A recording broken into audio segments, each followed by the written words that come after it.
Welcome back, everybody. Next up, we have Shannon. She's here to help us with our marketing plan. Please help me in welcoming Shannon. Hey, hello.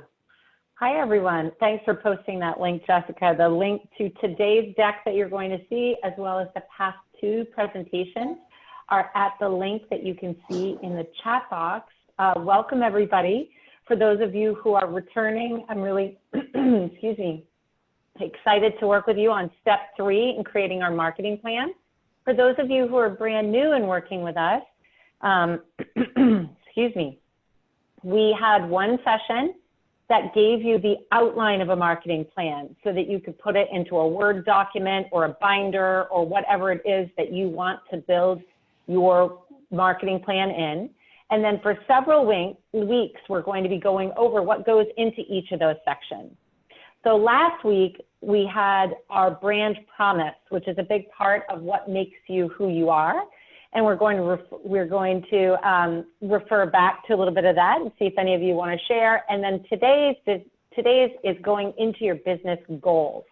So that's another section of that marketing plan. We're going to fill out and give you info on how to fill out on your own. So this is part of our small business support series at Dream Local Digital. So if any of you are, it looks like we have somebody just needs to mute. Thanks. It's part of our small business support series. If you have other things you would like topics on, please do let me know. And as I said, our mission with this course is really to guide you to write your own marketing plan. So each week you're going to receive the slides, and one of the feedback we got last week was that people wanted the slides ahead of time. So we made that happen this week, and we will make that happen in the future weeks. So you'll get a copy of the slide deck as well as the homework and presentation information. And if you have any questions during the middle of the week or anything like that, just let me know. I put my email address in the chat box, and you'll also see it at the end of this deck. So last week we went over what is a brand promise and why it matters. We went through a fun exercise comparing, your business to a movie or a book, and how to actually create the arc of your story or your brand promise. We gave you some inspiration on how to tell your story, and then relating to your brand promise, what is your unique selling point? And then we had some homework, and I'm going to ask a couple of you to share it. So if you're willing and open to share, start getting ready. This week, we're going to go over how to choose your goals, setting SMART goals, which are not just intelligently smart, but smart because they are specific, measurable, attainable or achievable, relevant, and time-bound. So we'll talk about setting SMART goals. We'll evaluate your position, talk about what your end game looks like, what it will take to get there, mapping out those goals, and then measuring and setting benchmarks. So that's what we're going to go over today. All right, so today is about goal setting, and this is the SMART goals: specific, measurable, achievable, relevant, and time-bound. And the reason SMART goals matter is saying something like, I want to grow my business 20%, is a big daunting thing that, of course, you can translate that, for example, to the amount of money that would mean, but it doesn't do anything to help you take steps to get there, right? You either make it or you don't. And what I'd like to encourage everybody to think about is SMART goals, because they might be a baby step to get you there, or there's something that's measurable to help you get towards your goal of 20% growth. So I would encourage you, even if your goal for your business is something like 20% growth, to think about a few goals that will help you get there. So I either need to increase my customer base by 15% in the next 90 days to help me get towards my goal, or I need to increase traffic to my website by a certain percentage, like whatever step it is you think you can take. I always joke with my team that my grandmother always used to say to me, how do you eat an elephant? One bite at a time, right? Don't think about the fact it's an elephant. Focus on what you can do today, what you can do this month, what you can do this quarter to get you to where you want to be. And that's really what I'm talking about when I talk about those SMART goals. So if they are specific, if they're measurable and achievable and relevant to the big picture, and finally time-bound so that you can hold yourself accountable to it, that's really what's very important. We've got a bunch of things here today to make that a little easier for you. The other thing that I'll share with you is choose wisely. And for those of you who have employees, this is even more important than for those of you that are solopreneurs in your business, which I saw we have several of you who are. The reason I say it's more important when you have employees is because it's easy to write a document in January and tell everybody what the goals of the company are. What's not easy is keeping their focus on those goals, holding them accountable to those goals, keeping those goals top of mind throughout the quarter, the year, whatever it is. So you want goals that you are passionate about achieving, that are something that's top of mind all the time. You want to be able to easily and quickly explain them to your team. And I don't just mean tell them what they are, but make sure they understand it. You want a goal that people can rally around, and you can too. Like my 2020 big goal, not the SMART goals that got us there, but the big goal was customer growth, revenue growth, and customer retention is everyone's job. It's not just the salespeople. It's not customer service people who take calls. Everyone's job.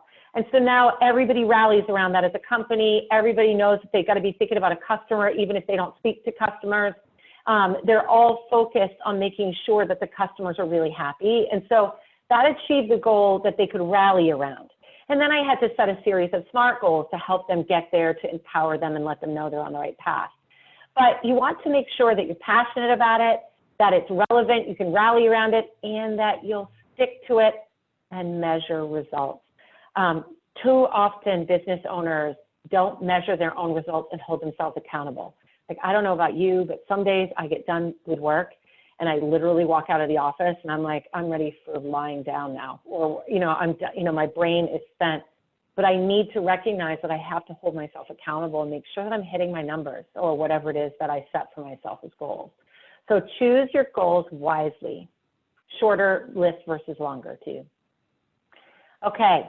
So how do you set these SMART goals? Like where do we start? I think the easiest place to start, and I was really focused on this because I got a question from somebody last week about businesses are in very different stages, right? Some of you are startups, some of you are solo entrepreneurs, some of you are established, well-established companies. And so when it comes to setting goals, there's no magic pill for all of you. But the first thing you do is evaluate your position. Like, what stage is my business in? And that might have to do with months, which is what this is about, or it could have to do with just the stage of maturity of your industry or maturity of you in the space. But think about where you're at. And so for me, for example, I've been in growth stage for about 10 years. Like we're still scale every year pre-COVID. And so even though my business is almost 12, we're still in that growth scale space where things can get messy and move quickly and things are nutty. Some of you are in the early stages, some of you are in mature stages. But what I wanted to share with you is that your strategy sort of needs to match that. So there's no way that I can say to you exactly what your goals should be about because they're relevant to where you're at. But I did put here in this chart a few things, like your strategy in the early days is traction. Like, right, I want people to start getting to know my product and buying my product or service or coming into my store or restaurant. Growth is when you're trying to build market share and really, have a steady increase and you want a hockey stick of growth, and that comes with a lot of benefits and challenges. Expansion might mean a new market or new service or new hours or new office, another branch. And maturity, a strategy could be a new product. And so this is giving you a little sense of how some of these pieces might fit into where you're at, and your goals need to match where you're at and help you get wherever you want to go, which we're going to talk about it in a minute. So step one is really just do a gut check on where you are. Now, if you're a startup, which I know a few of you are, and you're nerdy about this stuff, which I know I am, there is a handy assessment created by Village Capital, which is used in the investment space. Sorry, I thought I had drank plenty of water this afternoon. Excuse me. This assessment is one that a viral assessment for entrepreneurs that is a quick test you take yourself that actually scores you on your business stage. And in many cases, if you were going for VC funding or big investment funding like I've had to do in the past, you need to go through the viral process. Most of you probably don't need to do this, but if you aren't sure what stage you're at and you don't know where you are, it's a handy tool. It's free and available on the MTI website at this URL. And it gives you a little thought process if you want to just sort of assess where you are today and evaluate your position. So that's called the viral assessment for entrepreneurs. And if you have any investors or board, let them know that you did a viral assessment and they'll be very proud of you. All right, so we know where we are. Now, step 2 is where do we want to be? And when I say you, I mean you, like the one who's thinking about it, because you know what the company wants, and you may have a board that wants things, or you may have a team that wants things, but really a lot of goal setting, because you need to be super passionate about it, you as a leader need to really, you have to think about what do you want to be. And so this might be, whether you're setting your goals for 2021, whether you're setting them for a quarter at a time. I know for me, my SMART goals underneath, in many cases, will shift every 90 days or so. For you, that may not be the case, but what does this end goal look like? Like, for me, I had a goal that I wanted to hit a certain amount of run rate in my revenue to get to a certain size, and so that was it.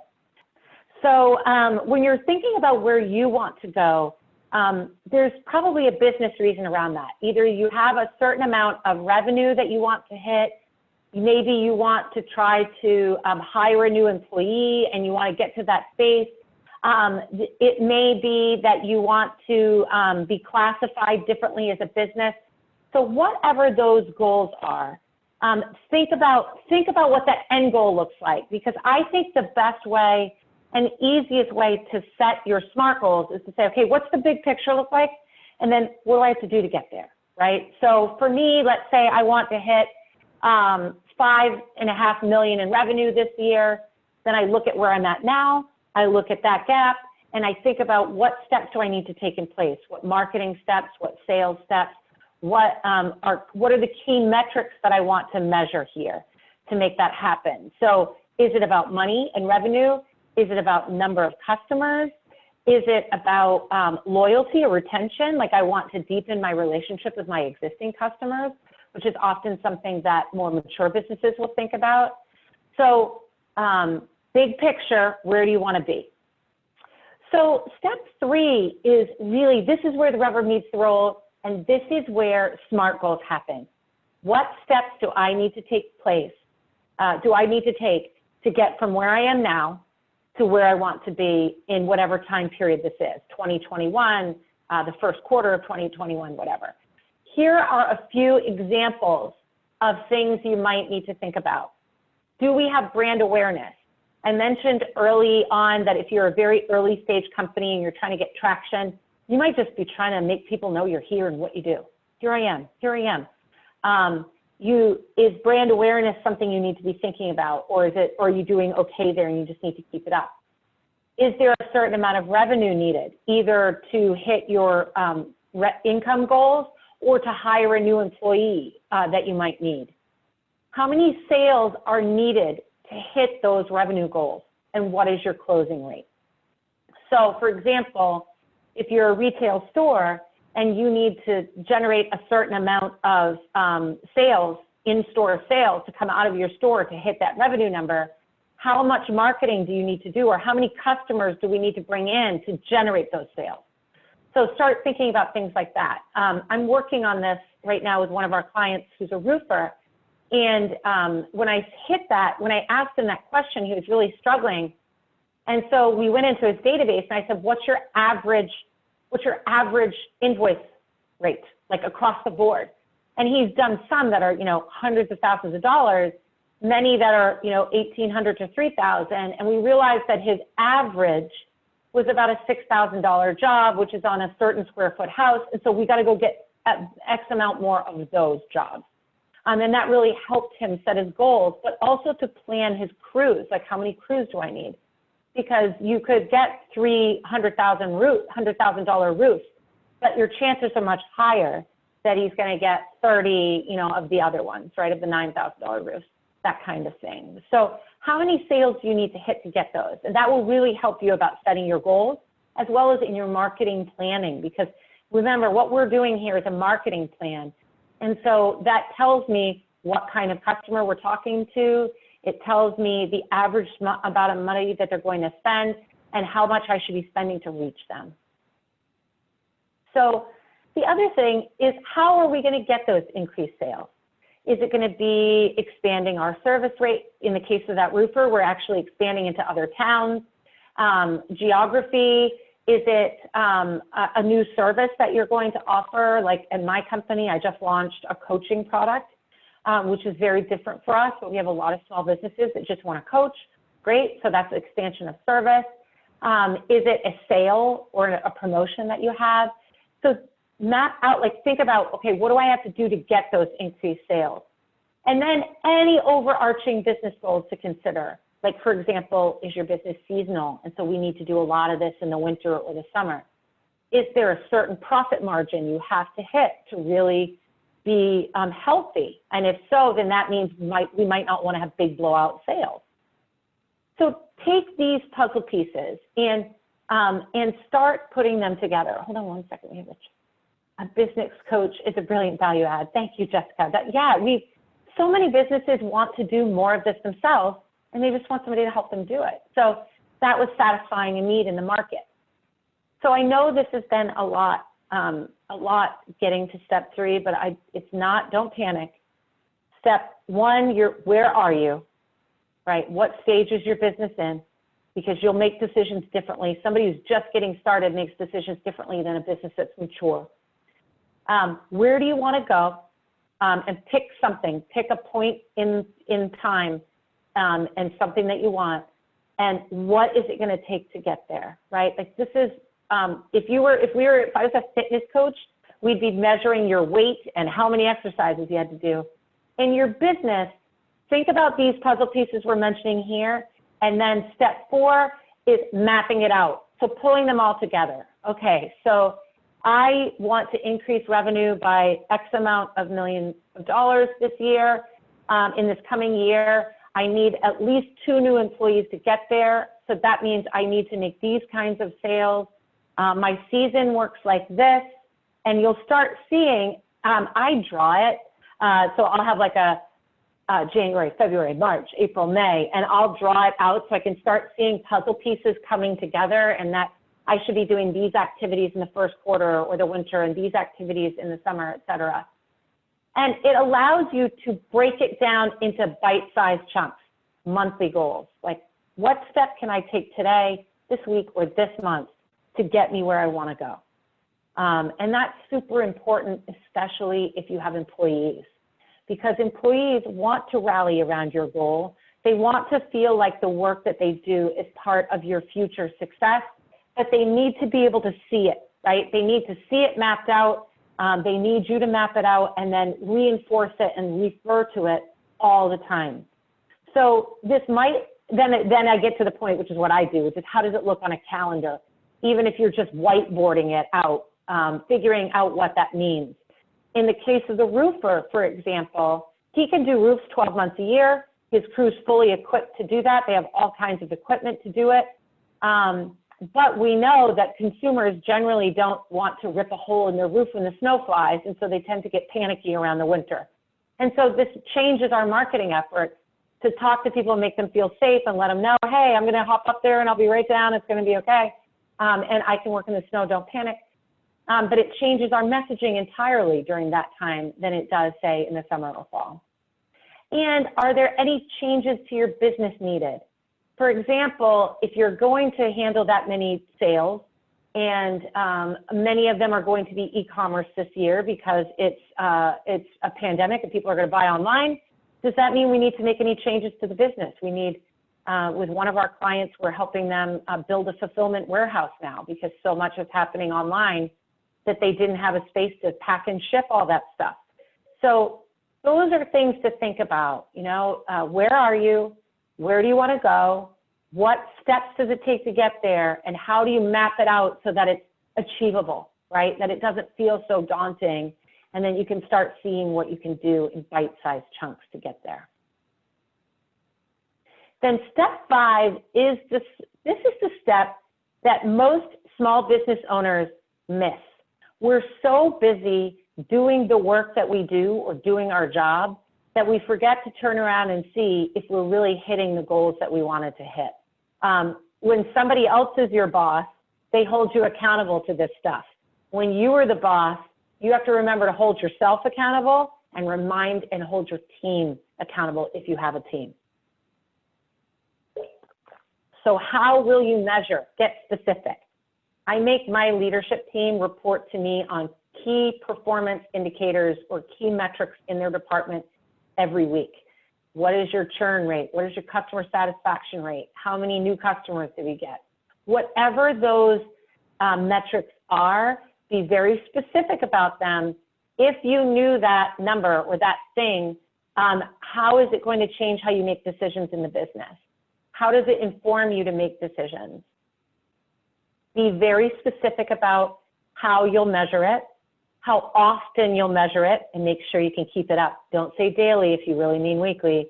Don't say weekly if you really mean monthly, because whatever goal you set for yourself, you want to keep it up and you want to measure. So make sure that you determine a time frame that works for you and your team. What tools are you going to use? Where are you going to get this data? Does it come out of your QuickBooks system? Does it come out of your cash register or point of sale system? Is it your website metrics, your email signups? Like, where are you going to get the information? Who's going to measure it for you? Is it you or somebody that gives you a report? I have my accountant give me a report every Friday that tells me what I call it my go-get. What's the gap between the amount of money I said we were going to make this month and the amount of money we are making this month? So every Friday I get my go-get. What do I have to do? Okay, guys, we're this much off, or we got to hit this, we got to hit that. So that's an example of what I was going to measure it, how I was going to measure it, how often, every Friday, what tools. My accountant does it with QuickBooks and her math skills. My accountant's the one who does it, and I communicate progress to the team by I have a sales meeting.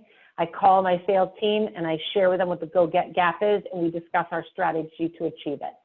So make sure that you set some measurements and benchmarks. And I'd recommend that you have at minimum quarterly, but if you can do monthly, I think monthly is nice because you can recover quickly. Quarterly is good to see trends, but I find that, if something crazy happens one month or the next month, it's good to be able to monitor it in real time each month. So step 5 is measuring and benchmarks. So now it's time to think about your SMART goals. So we've got the big picture. We know where we are, where we want to go, a few ideas of what it's going to take to get us there, we've mapped it out, and then how we're going to measure it and set benchmarks. And now that you have all that in your head, now it's really time to think about these SMART goals, because a lot of times it's hard to get the measurable part unless you've gone through that process, or the relevant part unless you've thought about where you want to go. So now you can really settle down and say, okay, what are a couple of SMART goals that I could set to help me hit my benchmarks? And I wanted to give you a slide here that just gives you a few questions to ask yourself as you're going through the process in setting a couple of goals. So for those of you who are writing your whole marketing plan with this class, you probably are going to be setting a big goal for your company, maybe 1 or 2, and then 2 or 3 SMART goals underneath, maybe even 1 per quarter, for example, that you might do. For those of you who are just trying to learn about this process, I would encourage you to know the big picture, go through what we just discussed, and then set 1 or 2 SMART goals for yourself, maybe just for the next 2 to 3 months, and see if you really can make progress. Because I'll guarantee you that what you measure moves. That I have one client that I said, guys, our goal is to get 30 more customers buying this product. That's it. Like, go. And everything you do ought to be focused on that. And when you focus at that level, it really helps you move the needle. Oh, good. I'm glad Terry likes this slide. That's great. And what you measure moves. So true, Kitty. And when you're not thinking about measuring it, it doesn't matter. Just saying, I want to make 20% more revenue. You could say, oh, well, it's a pandemic, so I can't. If you don't have any mechanism to measure it or what it is you're going to actually do to get there, right? So, so think about your big picture and at least pick 1 or 2 SMART goals for yourself, even if they are short-term and smaller. I have a little whiteboard behind me that you guys can't see right now, but I set a new one for myself every month or so to achieve do a better job in revenue growth. Like this one month, it's get 20 more customers here. One month, it's expose the business to this many new people. Whatever it is, I set a SMART goal for myself, and I find that I do a really good job holding myself accountable if it's in front of me. So do it and then post it, like print it out and type it, hang it on your monitor or somewhere in your office so you can see it. And then I created this worksheet, if that's a little easier for you, to have something that you can print out when you get the deck to make some notes for yourself. It's just another sort of way to look at setting SMART goals. So you've got 2 different views here in questions to ask yourself, things to think about when you're setting them. And I hope that one of you will be brave enough next week to share a SMART goal with us. So somebody fill out that worksheet and share it with us because I'd really love to hear about it. And don't be shy if you think it's small. I think sometimes if goals are too big, then they can be daunting for people and they don't really understand the steps that they need to take to get there. Maybe your SMART goal worksheet is about setting revenue goals for yourself each quarter next year. And then work that through here and talk through how you're going to get there. So it doesn't matter how small it is or how big and audacious it is. I hope at least one of you will share next week because I think it will be so helpful for other people to hear about it. So I chose an example for inspiration, but I'm a marketing company, so mine are going to seem nerdy to you probably, but I just did an example of an email subscription goal, right? Not every goal has to be about changing the world, right? I want to boost the number of our email and blog subscribers by increasing our Facebook ad budget on blog posts that historically get the most people to subscribe. The measurement is like a 50% increase. So if I have 100 now, I want 50 more. It's attainable. Since we started using this tactic 3 months ago, we've increased by 40% already. So I know it's attainable. It's relevant because by increasing those subscribers, I'll get more traffic, more brand awareness, and drive more leads to the sales team. Time bound, quarterly. I set a lot of my SMART goals for quarterly because I think if something's a year away, then you can blow off the whole first quarter and think, oh, I'll get there. And when I set them every quarter, it keeps me moving forward. But your business may be different. SMART goal. In 3 months, we will see 50% increase in the number of our email blog subscribers by increasing our Facebook ad budget on posts that historically acquire the most blog subscribers. And so that's an example. My marketing team knows what to do. They understand that how I'm going to hold them accountable. It's clear to everybody what we want to do, and it helps people stay on task. And then I've put a link here, which I'm sorry I can't copy while I'm presenting, but I have a link here to other samples. They're all marketing nerdy goals like me, but since you're writing a marketing plan, that might be something that you're interested in, and they give you a lot of other segments. So Alicia just shared, I love the book 12-Week Year and using that technique. Thank you for sharing that, Lisa. That is a great recommendation in terms of how to think about it. I find that 12 weeks is enough time that I can really accomplish a lot, but not so long that I can hide by not by not performing. You know what I mean? A lot of people like to hide behind goals like, oh, I'll deal with that next month, right? And 12-week goals doesn't let that happen. Thanks, Jessica, for being the wizard with the link. She's put this link in the slide for you. But thank you, Lisa, for sharing very much. Appreciate it. So Kitty said, which is really a great comment here, as a solopreneur and no staff, find someone to share your goals with and vocalize them. It is so true.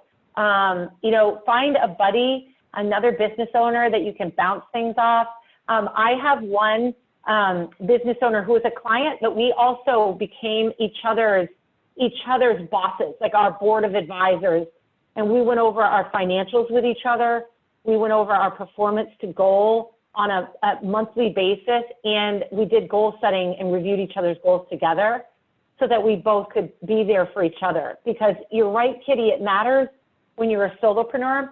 It also matters, like I have a lot of employees, but I can't bounce, you know, I can't bounce some of this stuff off them, like in terms of holding me accountable, like they're not gonna hold me accountable. So I have a colleague that I do share with, and it helps me too. So I'd say whether you're a solopreneur or whether you, you know, you just want to hold yourself accountable with a colleague or friend, a fellow business owner, make it somebody that, it's good to have somebody who will have a glass of wine with you and make you feel better when you have a bad day. But it's even more important to have somebody who will kick you in the pants when you need it. I highly encourage you to find a friend like that. Kitty, thank you for raising that, because that I couldn't agree with you more about how critical that is. So I wanted to make sure we had time for questions today, you know, so we could have a little bit more interactivity. Your homework is setting your SMART goals for your marketing plan. And again, even if you just get one or two, and get through the process of using them. To Lisa's point, if you've never done it before, I'd highly encourage you to do monthly or quarterly, not annually. And it will really help. I find the annual ones will get lost. And this way I'll get you a little bit used to it. All right. So I wanted to open it up to see if anybody had questions, wanted to talk about goal setting. I'm going to pull up the chat window so we can all hang out in there and chat with each other. You guys know how to find me. Does anybody have anything they want to talk about that they're thinking about when it comes to goal setting? Well, thanks all of you for your questions and for your time today. I really do appreciate the feedback you've been giving me. I hope you feel like we're starting to adapt and make it work for you. And if you have any other questions for me or anything like that, make sure you let me know. I appreciate all the feedback in the chat window, and I will look forward to seeing you next week. Perfect. Thank you so much, Shannon. Another great night with her. Really appreciate it.